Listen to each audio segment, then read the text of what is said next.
நீ எந்த தப்புமே செய்யல, பேசாம இரு. இல்ல சஞ்சய், இப்படிலாம் விட்டு கொடுத்து உறவை வளர்த்துக்கணும்னு எந்த அவசியமும் இல்ல. யாருக்காகவும் எதுக்காகவும் நாம நம்ம தன்மானத்தை விட்டு கொடுக்க கூடாது. அப்படி சொல்லு. இவ்ளோ அசிங்கத்தை சந்திச்சதுக்கு அப்புறமும் நாங்க இந்த வீட்ல இருக்கோம்ல, எங்களுக்கு தான் தன்மானம் இல்ல. அவர் அப்படி சொல்லலக்கா. நேரடியா சொன்னதா பிரச்சனை வருமே. அதான் உன் புருஷனும் ஒண்ணு மாதிரி மறைமுகமா சொல்றாரு. புருஷனை பொண்டாட்டிய சேர்ந்துக்கிட்டு எங்களை எவ்வளவு கேவலப்படுத்துறீங்க. எங்களை பார்த்தா உங்களுக்கு என்னமோ அவ்வளவு இலக்காரமா தெரியுது இல்ல? கிச்சன்ல சமைக்கணும்னு சொன்னதுக்கு இவ்ளோ பெரிய பிரச்சனை. எனக்கு இதெல்லாம் தேவைதான். ஒரு விஷயம் புரிஞ்சுக்கோங்க, இது எப்பவும் ஒரே குடும்பமா இருக்கணும்னு நம்பிதான் அத்தை இந்த வீட்ல ஒரு கிச்சனை கட்டியிருக்காங்க. அதுல ஒரு நேரத்துல ஒரு குடும்பம் தான் சமைக்க முடியும். ஒண்ணு எல்லாருமா சேர்ந்து ஒரே சமையலா செய்யணும், இல்லனா பிடிக்காதவங்க தனியா தான் போய் வாழணும். அப்படி சொல்லு. இதுதான் உன்னோட நோக்கம்னு எனக்கு நல்லா தெரியும்டி. பாருங்க, இவளே சொல்லிட்டா நாம தனியா போயிருக்கணுமா. அண்ணி, அவ ஒன்னா இருக்கிறத பத்தியும் சொன்னா. நீங்க உங்களுக்கு தேவையானதை மட்டும் எடுத்துக்கிட்டு பேசாதீங்க. வாழைப்பழத்துல ஊசி ஏத்துற மாதிரி உன் பொண்டாட்டி எங்களை கேவலப்படுத்துறா. அத நீ இவ்ளோ அழகா நியாயப்படுத்துற. நீ பெரிய ஆள் தான் சஞ்சய். கேட்டதை பிரிச்சு கொடுத்துட்டோமே, இனி உனக்கு இங்க என்ன வேலைன்னு கேக்குறா உன் பொண்டாட்டி. நான் அப்படி சொல்லவே இல்லையே. நீ சொன்னதுக்கு அதான் அர்த்தம். ஸ்னேகா, நீ ஏதோ ஒரு முடிவோட இருக்கன்னு நல்லா தெரியுதுமா. ஏற்கனவே நாங்க நொந்து போயிருக்கோம், எங்களை கஷ்டப்படுத்தாத. நானும் உங்களுக்கு கஷ்டம் கொடுக்க கூடாதுன்னு தான் நினைக்கிறேன் மாமா. உங்க நிம்மதியும் சந்தோஷத்தையும் நாங்க ஏன் கெடுக்கணும்? இதுக்கப்புறமும் நாம இந்த வீட்ல இருக்கணுமாங்க? தினம் தினம் இப்படியே புதுசா பிரச்சனை வந்துட்டே இருக்கும். நம்ம என்ன செஞ்சாலும் இங்க இருக்கிறவங்களுக்கு தப்பாவே தான் தெரியும். அதெல்லாம் தாங்கிக்கிட்டு நம்ம தன்மானத்தை விட்டு கொடுத்துட்டு இந்த வீட்ல இருக்கணுமா?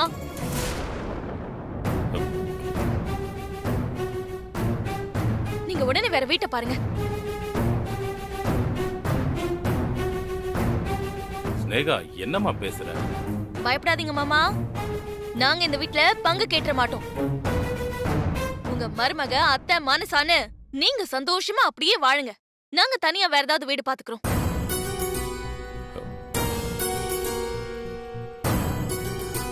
ஏங்க, காலேஜுக்கு போயிட்டு திரும்பும் போது நம்ம புது வீட்டுக்கு தான் போகணும், இங்க வரக்கூடாது. நிறுத்த ஸ்னேகா.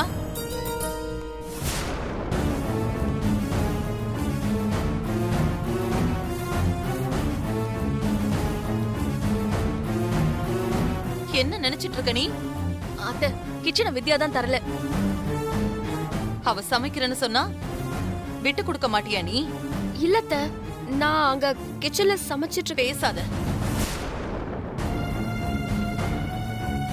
இதனால பிரச்சனை வருதுன்னு தெரிஞ்சா அத முன்னாடியே அவாய்ட் பண்ணணும். அதை விட்டுட்டு பிரச்சனை உருவாக வழி பண்ணக்கூடாது. உன்னால இந்த குடும்பம் ரெண்டாச்சு. இப்ப என் பையன் இந்த வீட்டை விட்டு போகணுமா? அம்மா, அவ எந்த தப்பு செய்யலமா. அவளால குடும்பம் ரெண்டாச்சுன்னு சொல்றீங்க? அவ விஜய கை நீட்டி அடிச்சது தாண்டா எல்லாத்துக்கும் காரணம். அப்போ அவன் செஞ்ச தப்பல்ல? அத நானும் உங்க அப்பாவும் பேசி சரி பண்ணிருப்போம். அவனுக்கு தேவையானதை நான் கொடுத்திருப்பேன். குடும்பம் இந்த நிலைமைக்கு வந்திருக்காது. இப்போ இவன் இந்த வீட்டை விட்டே போறேன்னு சொல்றான். இது எல்லாம் பாக்குறதுக்கு தான் நான் உயிரோட இருக்கனா? இல்லம்மா. ஏய் வேதா, நீங்க பிரச்சனைய சரி பண்ணுவீங்கன்னு பார்த்தா அத பெருசாக்கிட்டு இருக்கீங்க.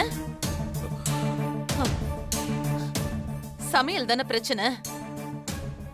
இனி ஸ்னேகா சமைச்சு முடிச்சதுக்கு அப்புறம் மத்த எல்லாரும் சமைச்சுக்கலாம்.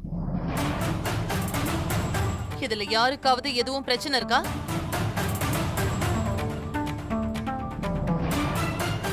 போய் வேலையை பாருங்க. என்ன நடக்குதுன்னே தெரியல. சீக்கிரம் வந்து சேரு.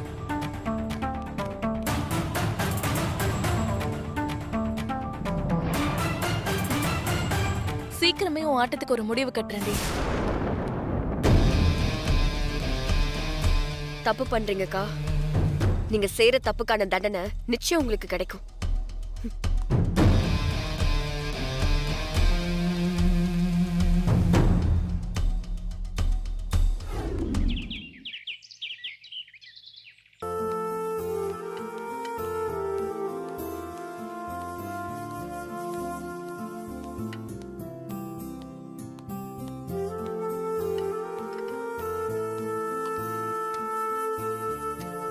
நம்ம இன்ஸ்டிடியூட் ஸ்டாஃப்ஸோட இன்னைக்கு மீட்டிங் அரேஞ்ச் பண்ண சொல்லியிருந்தானே. 10 மணிக்கு கான்ஃபரன்ஸ் மீட்டிங் அரேஞ்ச் பண்ணிட்டேங்க.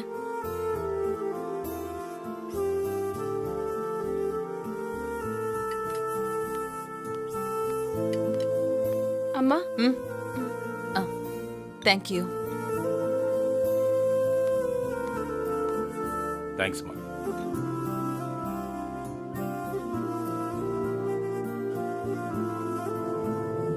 நீ சமைச்சிட்டியாமா? சமைச்சிட்டேன்ப்பா. அவங்கள எதுவும் தொந்தரவு பண்ணலையே? இல்லப்பா, அண்ணி சமைச்சு முடிச்சதுக்கு அப்புறம் தான் நான் நமக்கு சமைச்சேன். ரொம்ப நல்லதுமா. இன்டர்வியூ எத்தனை மணிக்கு? அத ஈவினிங் ஷிஃப்ட் பண்ணியாச்சுங்க. நான் எல்லாத்தையும் பாத்துக்கிறேங்க. இன்னும் கொஞ்சம் ஊத்து.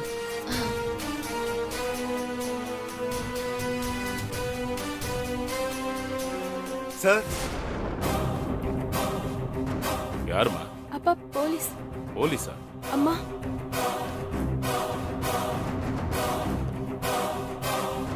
என்ன சார்?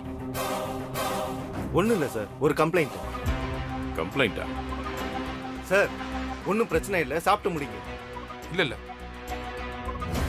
என்ன கம்ப்ளைண்ட்? யார் மேல? சொல்லுங்க சார். உங்க பையன் விஜய் மேல ஒரு கம்ப்ளைண்ட் வந்திருக்கு.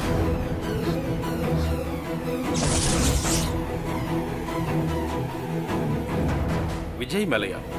ஆமா சார். என்னங்க சார், அந்த கேஸ தான் க்ளோஸ் பண்ண சொல்லிட்டோமே, அப்படியே அத பத்தி பேசுறீங்க? அந்த கேஸ் இல்ல மேடம், இது வேற. வேற என்ன சார் கேஸ்? சொல்றதுக்கு எனக்கே ரொம்ப கஷ்டமா இருக்கு. வேதா மேடம் வீட்ல இப்படி ஒரு தப்பு நடந்ததை எங்களாலேயே நம்ப முடியல. என்ன விஷயம்னு தெளிவா சொல்லுங்க சார். மேடம், உங்க பையன் விஜய் பணத்தை வாங்கிட்டு செமஸ்டர் கொஸ்டின் பேப்பரை லீக் பண்ணியிருக்காரு.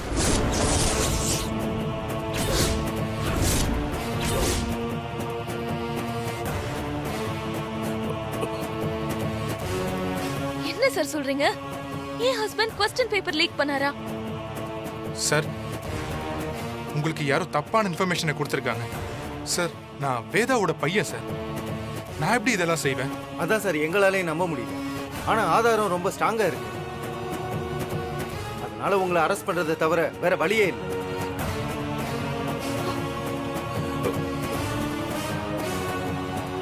அரெஸ்ட் பண்ண போறீங்களா?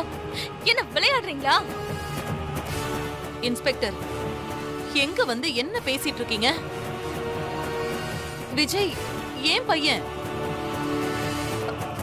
அவன் இந்த தப்ப செஞ்சிருக்கிறதுக்கு சான்ஸே இல்ல. சார், ஏற்கனவே இந்த குடும்பத்துல ஏகப்பட்ட பிரச்சனை. இதுல நீங்க வேற ஏன் சார் எங்களை கஷ்டப்படுத்துறீங்க? தயவு செஞ்சு கிளம்புங்க. இல்ல, அது மாதிரிலாம் போக முடியாது. என்ன சார் சொன்னதையே சொல்லிட்டு இருக்கீங்க? எஜுகேஷன் மினிஸ்டரை பேச சொல்லவா? மேடம், அரெஸ்ட் பண்ண சொன்னதே அவர்தான்.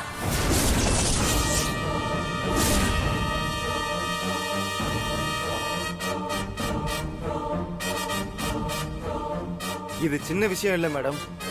அடிச்ச கொஸ்டின் பேப்பர் எல்லாம் வித்ட்ரா பண்ணிட்டு இப்ப புது கொஸ்டின் பேப்பர் அடிக்க சொல்லியிருக்காங்க. இந்த பிரச்சனை கவர்மெண்ட்டுக்கே பெரிய தலைவலியா வந்து முடிஞ்சிருக்கு. குற்றவாளி யாரா இருந்தாலும் உடனே அரெஸ்ட் பண்ண சொல்லி சிஎம்ஏ சொல்லியிருக்காரு.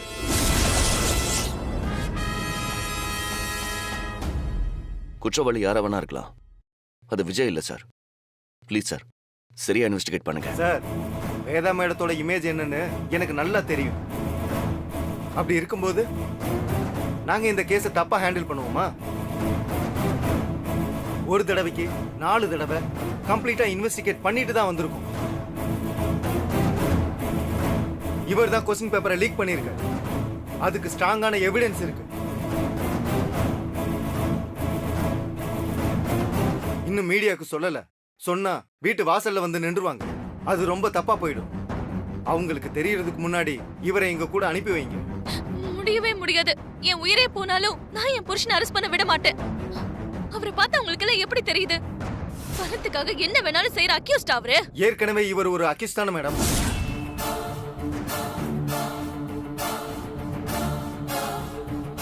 இன்ஸ்பெக்டர், பணத்துக்காக கடத்தல் டிராமா போட்டு சொந்த குடும்பத்தையே ஏமாத்தினவர் தானே சார் இவரு.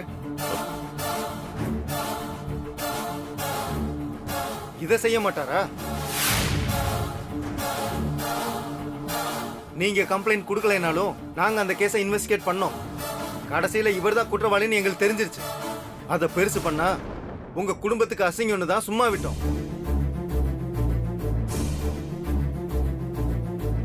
அதுக்கப்புறமாவது அவர் திருந்திருக்கணும். மறுபடியும் இப்படி ஒரு தப்பு செஞ்சிருக்காரு. சார், உங்க அம்மா உங்களுக்கு இவ்வளவு சொத்தை பிரிச்சு கொடுத்திருக்காங்கல்ல, அப்புறம் ஏன் சார் இப்படி எல்லாம் பண்றீங்க? இன்ஸ்பெக்டர், நீங்க போட்டிருக்க யூனிஃபார்முக்கு மரியாதை கொடுத்ததான் நான் அமைதியா இருக்கேன். நான் ஒரு தடவை தப்பு பண்ணது உண்மைதான். அதுக்காக இதை நான் தான் பண்ணேன்னு சொல்லாதீங்க. எனக்கும் இதுக்கும் எந்த சம்பந்தமும் இல்லை சார். படிப்பு தான் எங்களுக்கு தெய்வம், எங்க வாழ்க்கை, எங்களோட எல்லாமே அதுதான். நாங்க சாப்பிடுற சாப்பாட்டுல கூட அதான் சார் இருக்கு. அதுல போய் இப்படி ஒரு கேவலமான வேலைய நான் இல்ல, எங்க குடும்பத்துல யாருமே செய்ய மாட்டாங்க சார். உங்களுக்கு யாரோ தப்பான இன்ஃபர்மேஷன் கொடுத்திருக்காங்க. ப்ளீஸ் அதை கிராஸ் செக் பண்ணுங்க. நான் இந்த தப்பை செய்யல. ப்ளீஸ் இங்க இருந்து கிளம்புங்க. ஆமா சார், இவன் செஞ்சிருக்க மாட்டான். கொஞ்சம் புரிஞ்சுக்கோங்க சார். இவன் முதல்ல பண்ண தப்புக்கான காரணமே வேற.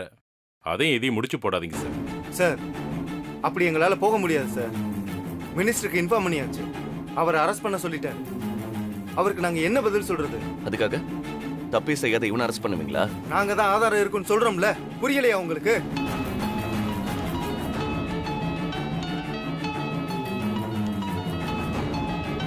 பாருங்க, மினிஸ்டர் தான் கால் பண்றாரு. சொல்லுங்க சார். அங்கதான் சார் இருக்கேன். ஆமா சார், இன்னொரு 5 நிமிஷத்துல அரெஸ்ட் பண்ணிடுவேன் சார். நான் ஸ்டேஷன் கூட்டு போனதுக்கு அப்புறம் பிரஸுக்கு இன்ஃபார்ம் பண்ணலாம் சார். Okay sir. இப்போ உங்களை அரெஸ்ட் பண்ணலைன்னா அது பெரிய சட்டவிரோத பிரச்சனையா மாறிடும். கவர்மெண்ட்டுக்கே கெட்ட பேர் ஆயிடும். ஸோ ப்ளீஸ் கோஆபரேட் பண்ணுங்க. கான்ஸ்டபிள், அவருக்கு ஹேண்ட்கப் போடுங்க. இல்ல இல்ல, நான் இவரை அரெஸ்ட் பண்ண விட மாட்டேன். இவர் அந்த தப்பு பண்ணிருக்க மாட்டாரு. மேடம், ப்ளீஸ் சொல்றத கேளுங்க. இல்லங்க, நான் விட மாட்டேங்க. கண்டிப்பா இந்த தப்பு பண்ணிருக்க மாட்டாரு. ஸ்னேகா, விடு. அவங்க அவனை அரெஸ்ட் பண்ணட்டும். ஆனா அவனை நிரபராதின்னு நிரூபிச்சு நான் வெளியில கொண்டு வருவேன். இன்ஸ்பெக்டர், அப்ப என் பையனை அரெஸ்ட் பண்ண சொன்ன உங்க அரசாங்கம் மேலேயே நான் மான நஷ்ட கேஸ் போடுவேன். மினிஸ்டர் கிட்ட சொல்லிடுங்க.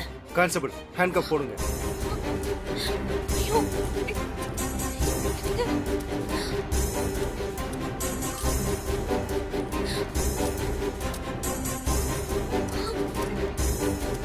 அவரை கூட்டிட்டு போகாதீங்க. அவர் எந்த தப்பு பண்ணிருக்க மாட்டாரு. சார் சொல்றது ஒரு கேளுங்க நிமிஷம், சார், ஒரு ப்ளீஸ். நிமிஷம். சார், யாரு கம்ப்ளைண்ட் கொடுத்தான்னு எனக்கு தெரிஞ்சாகணும். வித்யா மேடம் தான்.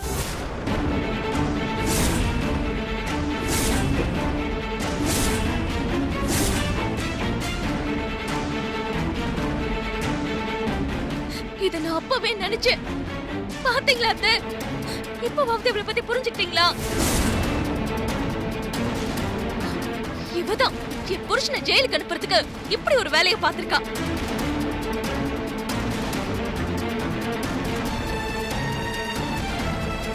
ஏய், உன்னை நான் சும்மா விட மாட்டேன். என்ன நடந்துச்சுன்னு தெரியாம சும்மா அவசரப்படாதீங்க. அத்தா, இவ கம்ப்ளைண்ட் கொடுத்ததை இவர் சொல்லிட்டாரு. இனி என்ன? வித்யா, என்ன பண்ணிருக்க நீ? அத்த, எனக்கு கொஸ்டின் பேப்பர் லீக் ஆன தகவல் வந்துச்சு. அத அப்படியே விட்டா படிக்கிற பசங்க வாழ்க்கை கெட்டு போயிருமேன்னு கம்ப்ளைண்ட் கொடுத்தேன். ஆனா அதுக்கு பின்னாடி விஜய் இருக்காருன்னு எனக்கு தெரியாது அத்த. அப்போ என் புருஷன் தான் இதை செஞ்சிருக்காருன்னு நீ கன்ஃபார்ம் பண்ணிட்டல்ல? நான் அப்படி சொல்லலக்கா. ஆனா என்ன நடக்குதுன்னு எனக்கே புரியல. நானே குழம்பி போய் தான் நிக்கிறேன். வஞ்ச வச்சு பழி வாங்கிட்டல வித்யா. என் வாழ்க்கையில நான் உனக்கு எந்த கெடுதலும் பண்ணதில்ல. ஆனா நீ ஐயோ, நான் உங்களை குற்றவாளின்னு சொல்லவே இல்லைங்க. போதும் வித்யா. சஞ்சய், உன் பொண்டாட்டி ரொம்ப தெளிவான ஆள்றா. நான் தான் முட்டாளா இருந்து இத்தனை நாளா அவளை நம்பிட்டு இருந்தேன். வித்யா, நீ இப்படி செய்வன்னு நான் நினைச்சு கூட பார்க்கல வித்யா.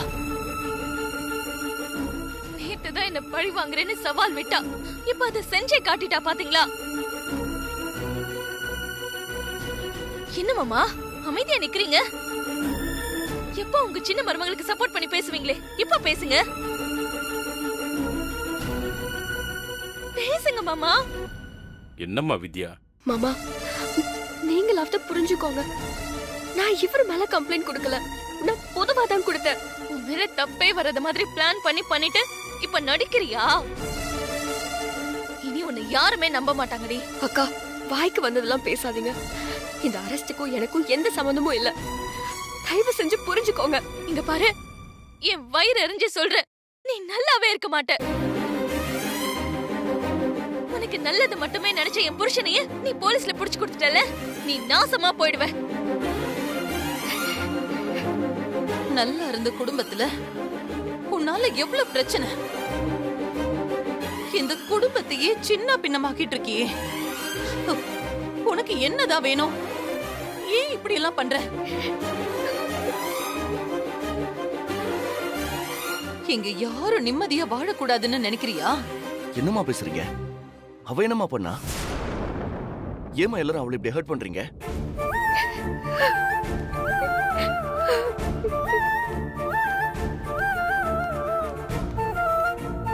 சஞ்சய், நீ அவளுக்கு சப்போர்ட் பண்ணாத.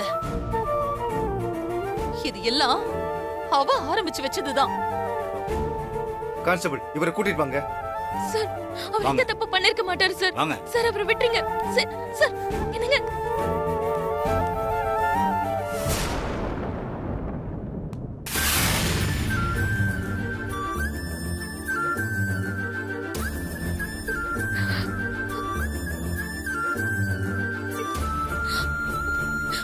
பாருங்க, இப்ப உங்க எல்லாருக்கும் சந்தோஷமா? உங்க சின்ன மருமக நினைச்சது சாதிச்சிட்டால.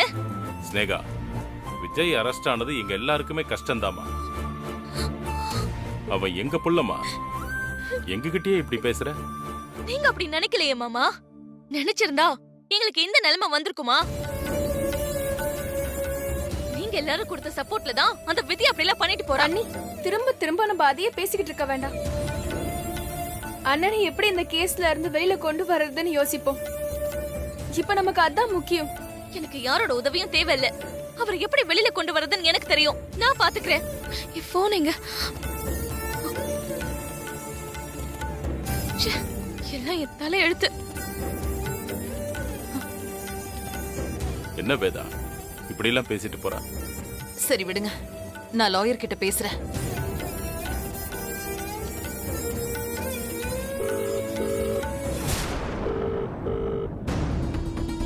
ஹலோ, சொல்லுங்க மேடம்.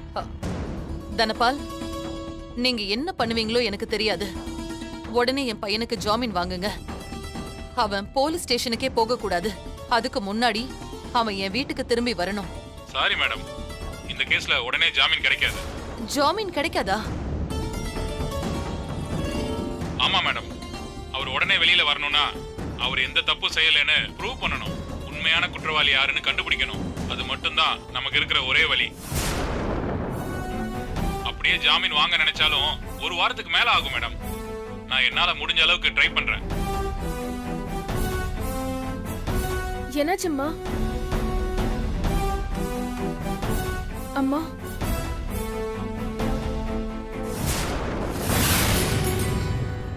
எவ்வளவு செலவானாலும் பரவாயில்ல, என் புருஷனை எப்படியாவது வெளியில கொண்டு வாங்க. அவருக்கு ஜாமீன் வாங்கி கொடுங்க. இது கொஞ்சம் சிக்கலான கேஸ் மேடம். ஜாமீன் கிடைக்கிறது ரொம்ப கஷ்டம். இப்போதைக்கு இது முடியாது மேடம். இதெல்லாம் முடியாதுன்னா நீ எதுக்கு என் லாயர் கோட்டை போட்டு சுத்திட்டு இருக்க? மேடம், வேற எந்த கேஸா இருந்தாலும் ட்ரை பண்ணலாம். இந்த கேஸ்ல கஷ்டம்னு சொல்றேன். என்னை எதுவும் தப்பா நினைச்சுக்காதீங்க மேடம். போன வைடா.